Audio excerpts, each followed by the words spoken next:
Chers sujets du Royaume de France, chers amis, chers abonnés, bienvenue sur la chaîne de l'aventurier catholique.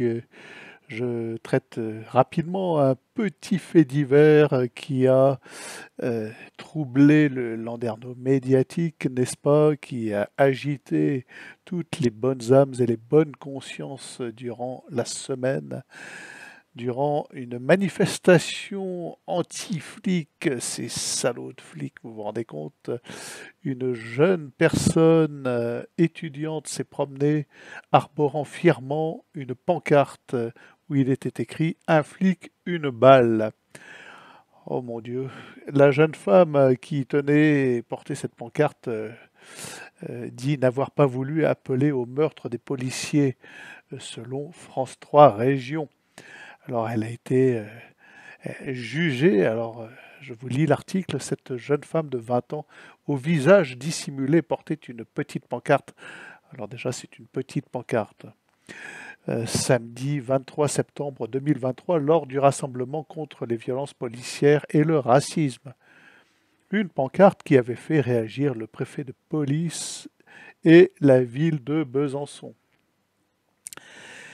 Elle a pu s'expliquer lors de sa garde à vue. Elle a quand même été interpellée. Selon le parquet, la jeune femme a expliqué qu'elle contestait juste le fait que les policiers soient armés et qu'ils représentent, selon elle, un danger pour la société, etc., etc. Donc, le parquet a jugé que la pancarte était ambiguë et ne constituait pas réellement un appel au meurtre. Par contre, comme la vindicte, la clameur populaire la poursuivait tout de même un petit peu, il l'a condamnée à 30 jours d'amende, enfin de travail d'intérêt général, pour avoir dissimulé son visage en manifestation. N'est-ce pas merveilleux? N'est-ce pas un système extraordinaire que le nôtre, que cette justice? Et l'on se souviendra de notre amie Cassandre qui, elle, pour avoir, durant une manifestation anti-pass sanitaire à Metz, porté une pancarte où il était écrit «Mais qui?»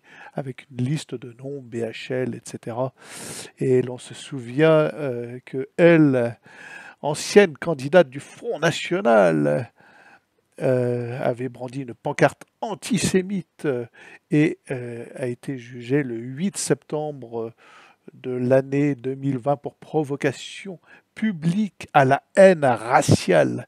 Et vous connaissez la suite, hein, elle a perdu son poste d'enseignante, elle a été jugée et condamnée, et elle est toujours persona non grata dans tous les milieux de la bien-pensance, n'est-ce pas?